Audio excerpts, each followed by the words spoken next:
Мемлекеттің 2,5 миллиард теңгесін қалтасына басқандар ұсталды. Карантин басталып, оқушылар онлайн оқуға көшкенде. Білім министрлігінің жарлығымен белгілі бір отбасыларға ноутбук үлестірілген еді.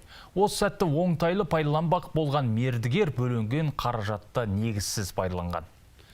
Облыс бойынша тапсырыс берілген 22 мыңға жоқ техниканың барлығы түгел келгенмен талапқа сай болмаған. Бұл іске кімдердің қатысы бар? Нұрлан Сұлтанбек анықтап көрді. Компьютер ноутбуктерін алып келген қазір.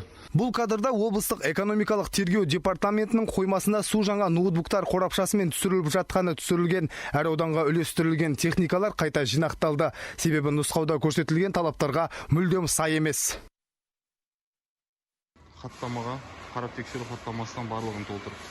Қазір таңда тергеу әрекетін бастаймыз.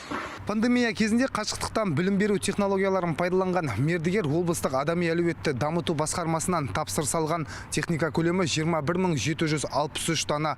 Өтінімдегі ноутбуктардың барлығын жеткізгенімен сапасы келісімшартта көрсеткенде емес. Сондай-ақ жарамсыз деуге де болады дейді мамандар. Шағым түскеннен кейін экономикалық тергеп тексеру департаменті араласып күдіктіні қолға түсірді.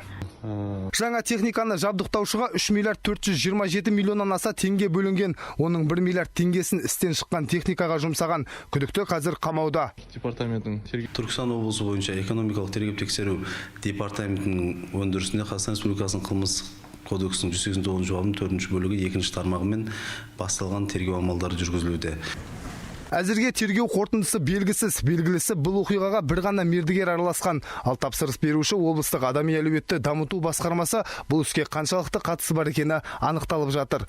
Нұрлан Сұлтанбек, Нуридин Исқақ, Түркістан Таймс.